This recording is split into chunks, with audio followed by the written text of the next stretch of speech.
देवियों और सज्जनों, शिवालिक की पर्वत श्रृंखलाओं के उस पार तक जाती आपकी तालियों के गूंज के साथ आइए माननीय प्रधानमंत्री जी से आग्रह करें कि अपने आशीर्वचनों से हमारा मार्गदर्शन करें, अपने ओजस्वी उद्बोधन से हमें अनुग्रहित करें। माननीय प्रधानमंत्री महोदय।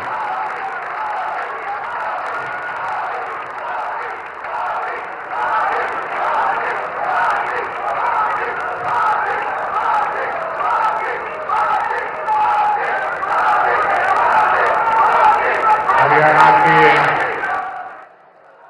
लोकप्रिय मुख्यमंत्री श्रीमान नायब सिंह सैनी जी, केंद्रीय मंत्रिमंडल के मेरे सहयोगी मनोहर लाल जी, राव इंद्रजीत सिंह जी, कृष्णपाल जी, हरियाणा सरकार के मंत्रीगण, सांसद और विधायकगण और मेरे प्यारे भाई और बहनों, हरियाणा के मेरे भाई बहना मोदी की राम राम।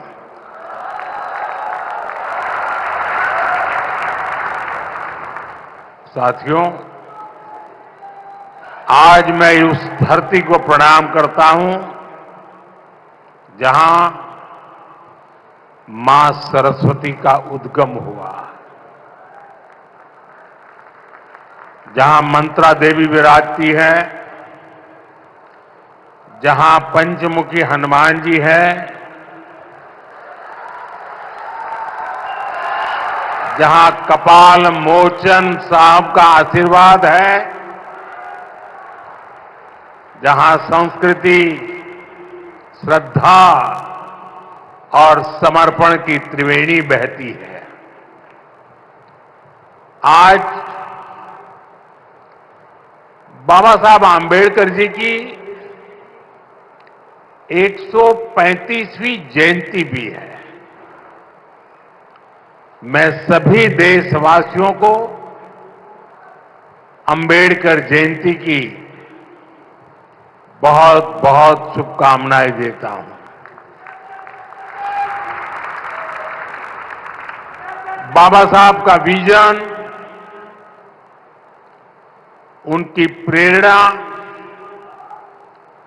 निरंतर विकसित भारत की यात्रा में हमें दिशा दिखा रही है। साथियों, यमुनानगर सिर्फ एक शहर नहीं, ये भारत के औद्योगिक नक्शे का भी अहम हिस्सा है। प्लाईवुड से लेकर पीतल और स्टील तक ये पूरा क्षेत्र भारत की अर्थव्यवस्था को मजबूती देता है। कपाल मोचन मेला,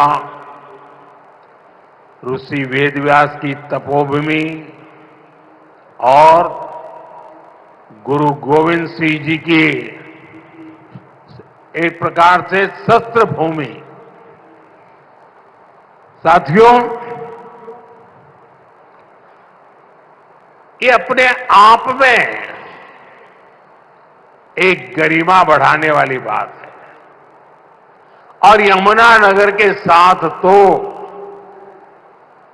जैसे अभी मनोहर लाल जी बता रहे थे, सैनी जी बता रहे थे, मेरी कई पुरानी यादें जुड़ी हुई हैं। जब मैं हरियाणा का प्रभारी था तो पंचकुला से यहां आना जाना लगा रहता था। यहां काफी सारे पुराने कार्यकर्ताओं के साथ मुझे काम करने का अवसर मिला है। ऐसे कर्मठ कार्यकर्ताओं की परंपरा आज भी चल रही है। साथियों, हरियाणा लगातार तीसरी बार डबल इंजन सरकार के विकास की डबल रफ्तार को देख रहा है। और अब तो सैनी जी कह रहे हैं ट्रिपल सरकार। विकसित भारत के लिए विकसित हरियाणा, ये हमारा संकल्प है। इस संकल्प की सिद्धि के लिए, हरियाणा के लोगों की सेवा के लिए, यहां के युवाओं के सपनों को पूरा करने के लिए हम ज्यादा स्पीड से, ज्यादा बड़े स्केल पर काम करते रहते हैं। आज यहां शुरू हुई विकास परियोजनाएं, ये भी इसी का जीता जागता उदाहरण है। मैं हरियाणा के लोगों को इस विकास परियोजनाओं के लिए बहुत बहुत बधाई देता हूं। साथियों, मुझे गर्व है कि हमारी सरकार बाबा साहब के विचारों को आगे बढ़ाते हुए चल रही है।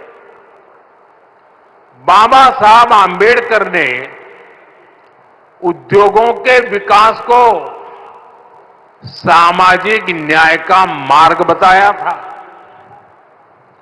बाबा साहब ने भारत में छोटी जोतों की समस्या को पहचाना था। बाबा साहब कहते थे कि दलितों के पास खेती के लिए पर्याप्त जमीन नहीं है, इसलिए दलितों को उद्योगों से सबसे अधिक फायदा होगा। बाबा साहब का विजन था कि उद्योगों से दलितों को ज्यादा रोजगार मिलेंगे और उनका जीवन स्तर ऊपर उठेगा। भारत में औद्योगिकरण की दिशा में बाबा साहब ने देश के पहले उद्योग मंत्री डॉक्टर श्यामा प्रसाद मुखर्जी के साथ मिलकर काम किया था। साथियों, औद्योगिकरण और मैन्युफैक्चरिंग के इस तालमेल को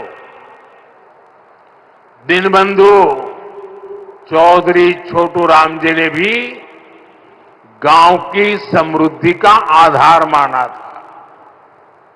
वो कहते थे, गांवों में सच्ची समृद्धि तब आएगी जब किसान खेती के साथ साथ छोटे उद्योगों के माध्यम से भी अपनी आय बढ़ाएगा। गांव और किसान के लिए जीवन खपाने वाले चौधरी चरण सिंह जी की सोच भी इससे अलग नहीं थी। चौधरी साहब कहते थे, औद्योगिक विकास को कृषि का पूरक होना चाहिए। दोनों हमारी अर्थव्यवस्था के स्तंभ हैं। साथियों, मेक इन इंडिया के, आत्मनिर्भर भारत के मूल में भी यही भावना है, यही विचार है, यही प्रेरणा है। इसलिए हमारी सरकार भारत में मैन्युफैक्चरिंग पर इतना बल दे रही है। इस वर्ष के बजट में हमने मिशन मैन्युफैक्चरिंग की घोषणा की है। इसका मकसद है कि दलित, पिछड़े, शोषित, वंचित नौजवानों को ज्यादा से ज्यादा रोजगार मिले, नौजवानों को जरूरी ट्रेनिंग मिले, व्यापार कारोबार का खर्चा कम हो, एमएसएमई सेक्टर को मजबूती मिले उद्योगों को टेक्नोलॉजी का लाभ मिले और हमारे उत्पाद दुनिया में सबसे बेहतरीन हो। इन सारे लक्ष्यों को प्राप्त करने के लिए बहुत जरूरी है कि देश में बिजली की कोई कमी न हो। हमें एनर्जी में भी आत्मनिर्भर होना ही होगा। इसलिए आज का ये कार्यक्रम बहुत अहम है। आज Deenbandhu Chaudhary Chhoturam thermal power plant की तीसरी इकाई का काम शुरू हुआ है। इसका फायदा यमुना नगर को होगा, उद्योगों को होगा। भारत में जितना औद्योगिक विकास, जैसे प्लाईवुड बनता है, उसका आधा तो यमुनानगर में होता है। यहां एल्यूमिनियम, कॉपर और पित्तल के बर्तनों की मैन्युफैक्चरिंग बड़े पैमाने पर होती है। यहीं से पेट्रोकेमिकल प्लांट के उपकरण दुनिया के कई देशों में भेजे जाते हैं। बिजली का उत्पादन बढ़ने से इन सभी को फायदा होगा। यहां मिशन मैन्युफैक्चरिंग को मदद मिलेगी। साथियों, विकसित भारत के निर्माण में बिजली की बहुत बड़ी भूमिका होने वाली है और हमारी सरकार बिजली की उपलब्धता बढ़ाने के लिए चौतरफा काम कर रही है।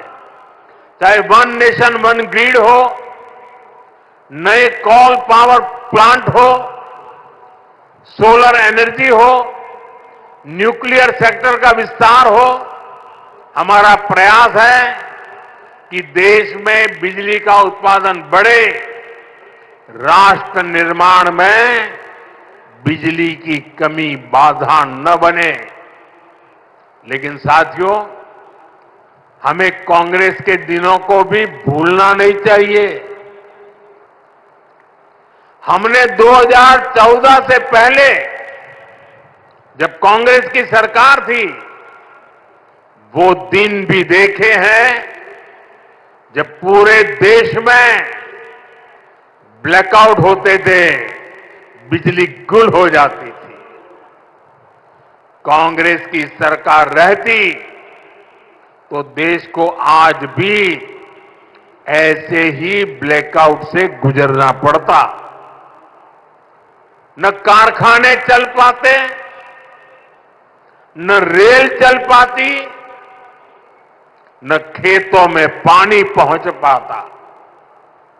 यानी कांग्रेस की सरकार रहती तो ऐसे ही संकट बना रहता, बढ़ता रहता। अब इतने वर्षों के बाद, प्रयासों के बाद आज हालात बदल रहा है।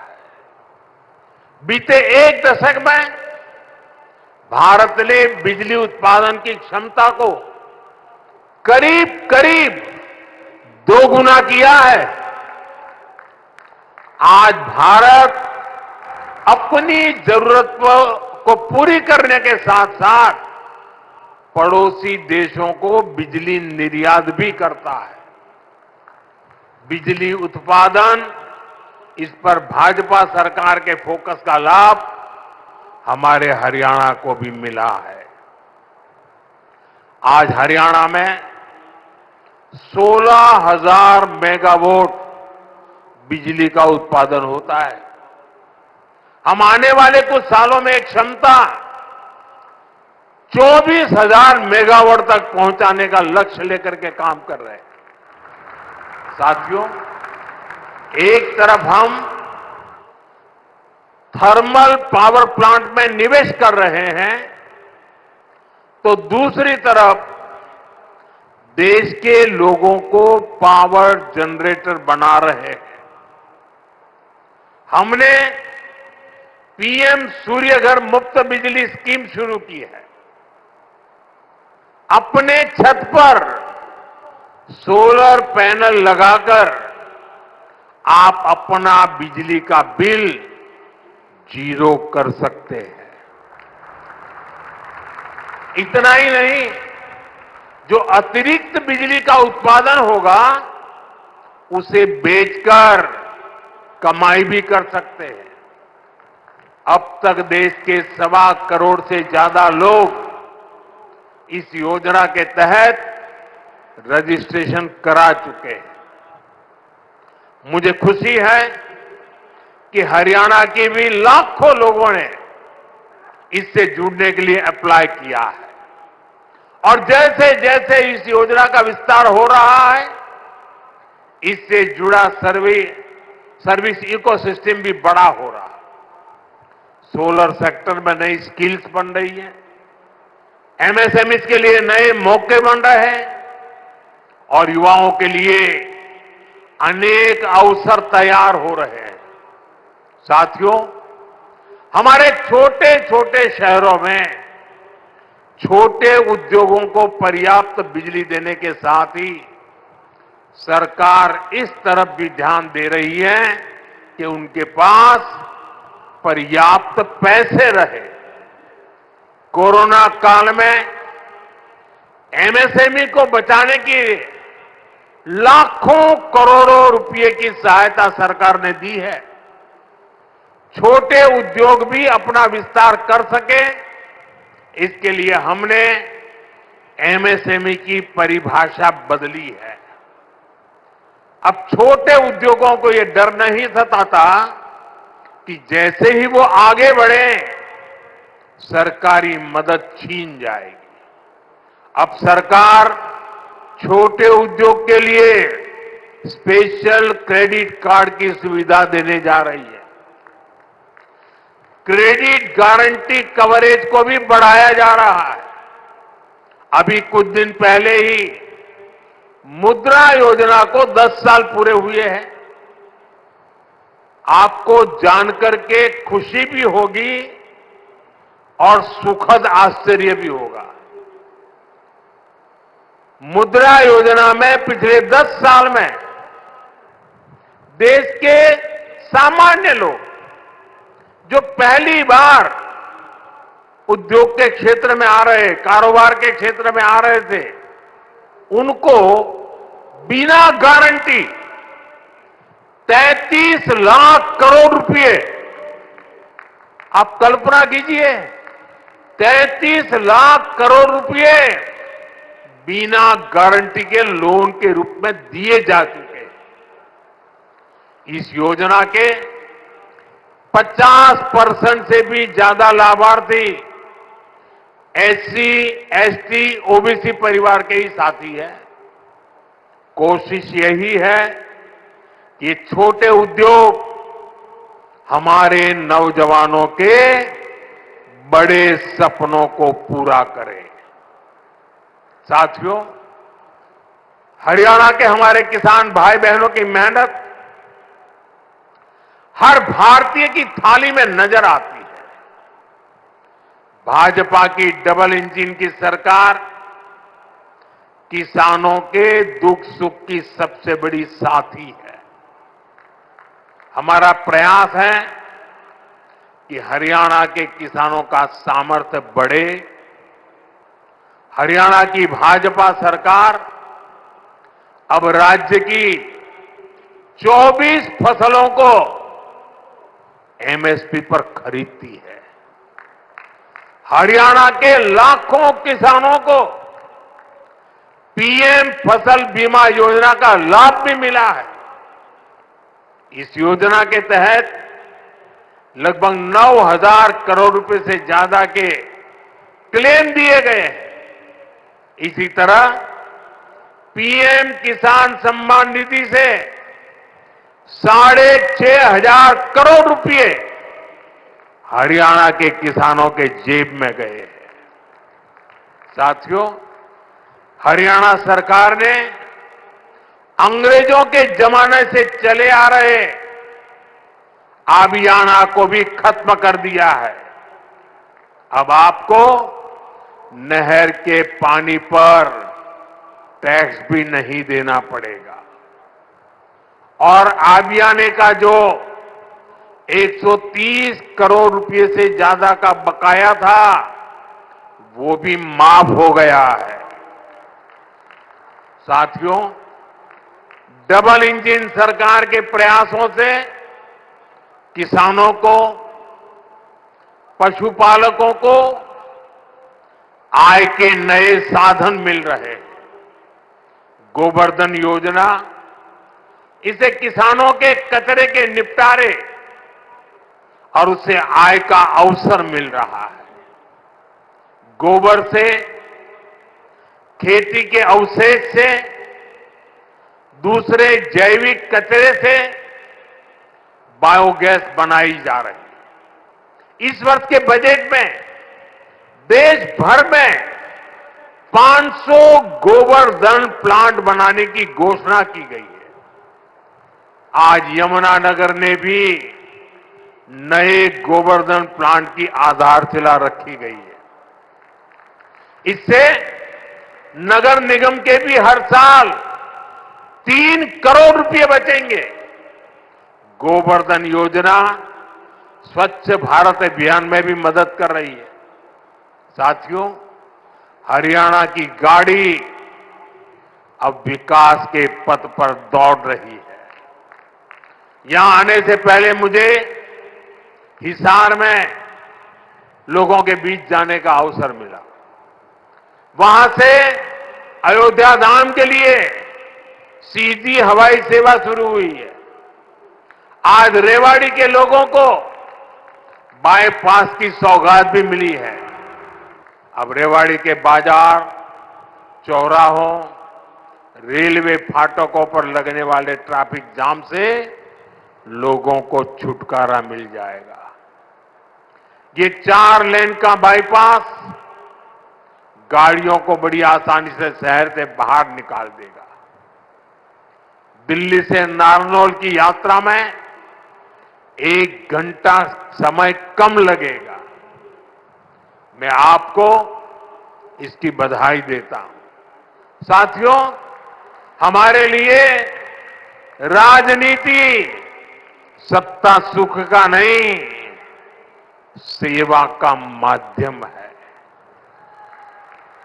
जनता की भी सेवा का माध्यम और देश की सेवा का भी माध्यम। इसलिए भाजपा जो कहती है उसे डंके की चोट पर करती भी है। हरियाणा में तीसरी बार सरकार बनने के बाद हम लगातार आपसे किए वायदे पूरे कर रहे हैं। लेकिन कांग्रेस शासित राज्यों में क्या हो रहा है? जनता से पूरा विश्वासघात। पड़ोस में देखिए, हिमाचल में जनता कितनी परेशान है। विकास के, जन कल्याण के सारे काम ठप पड़े हैं।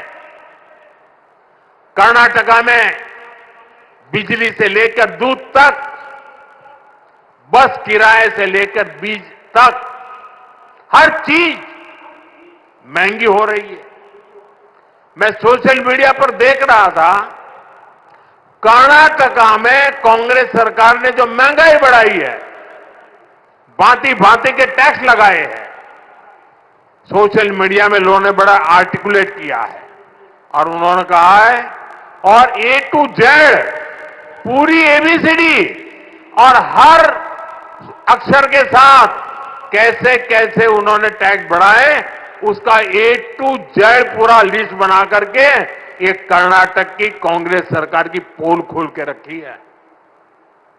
खुद वहां के मुख्यमंत्री के करीबी कहते हैं कि कांग्रेस ने कर्नाटका को करप्शन में नंबर 1 बना दिया। साथियों, तेलंगाना की कांग्रेस सरकार भी जनता से किए वादे भूल गई है। वहां कांग्रेस, वहां की सरकार जंगलों पर बुलडोजर चलवाने में व्यस्त है। प्रकृति को नुकसान, जानवरों को खतरा, यही है कांग्रेस की कार्यशैली। हम यहां कचरे से गोवर्धन बनाने के लिए मेहनत कर रहे हैं और वो बने बनाए जंगलों को उजाड़ रहे हैं। यानी सरकार चलाने के दो मॉडल आपके सामने हैं। एक तरफ कांग्रेस का मॉडल है जो पूरी तरह झूठ साबित हो चुका है, जिसमें सिर्फ कश्मीर कुर्सी के बारे में सोचा जाता है। दूसरा मॉडल बीजेपी का है जो सत्य के आधार पर चल रहा है, बाबा साहब आंबेडकर ने दी हुई दिशा पर चल रहा है, संविधान की मर्यादाओं को सर आंखों पर चढ़ा के चल रहा है और सपना है विकसित भारत बनाने के लिए प्रयास करना।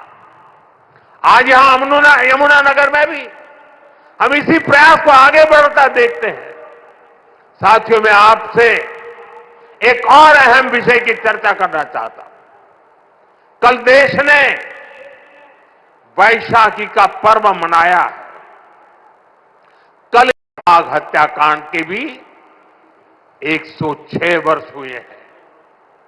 इस हत्याकांड में अपनी जान गंवाने वालों की स्मृतियां आज भी हमारे साथ है। जलियांवाला हत्याकांड में शहीद हुए देशभक्तों और अंग्रेजों की क्रूरता के अलावा एक और पहलू है जिसे पूरी तरह अंधेरे में डाल दिया गया था। ये पहलू मानवता के साथ, देश के साथ खड़े होने के बुलंद जज्बे का है। इस जज्बे का नाम शंकरन नायर था। आपने किसी ने नहीं सुना होगा, शंकरन नायर का नाम नहीं सुना होगा, लेकिन आजकल इनकी बहुत चर्चा हो रही है। शंकरन नायर जी एक प्रसिद्ध वकील थे और उस जमाने में 100 साल पहले अंग्रेजी सरकार में बहुत बड़े पद पर विराजमान थे। वो सत्ता के साथ रहने का सुख, चैन, मौज सब कुछ कमा सकते थे, लेकिन उन्होंने विदेशी शासन की क्रूरता के विरुद्ध जलियांवाला बाग की घटना से व्यथित होकर मैदान में उतरे। उन्होंने अंग्रेजों के विरुद्ध आवाज उठाई। उन्होंने उस बड़े पद से लात मार करके इसे छोड़ दिया। केरल के थे, घटना पंजाब में घटी थी। उन्होंने जलियांवाला बाग हत्याकांड केस लड़ने का खुद ने फैसला किया। वो अपने दम पर लड़े, अंग्रेजी साम्राज्य को हिला कर रख दिया।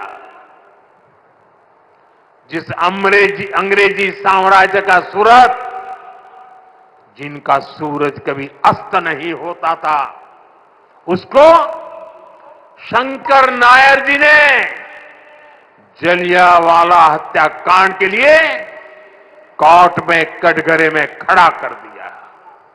साथियों, ये सिर्फ मानवता के साथ खड़े होने का ही मामला भर नहीं है, ये एक भारत श्रेष्ठ भारत का भी बहुत उत्तम उदाहरण है। कैसे दूर सुदूर दक्षिण में केरल का एक व्यक्ति पंजाब में हुए हत्याकांड के लिए अंग्रेजी सत्ता से टकरा गया। यही स्पिरिट हमारी आजादी की लड़ाई की असली प्रेरणा है। यही प्रेरणा आज भी विकसित भारत की यात्रा में हमारी बहुत बड़ी ताकत है। हमें केरल के शंकरन नायर जी के योगदान के बारे में जरूर जानना चाहिए और पंजाब, हरियाणा, हिमाचल, यहां के एक एक बच्चे को जानना चाहिए।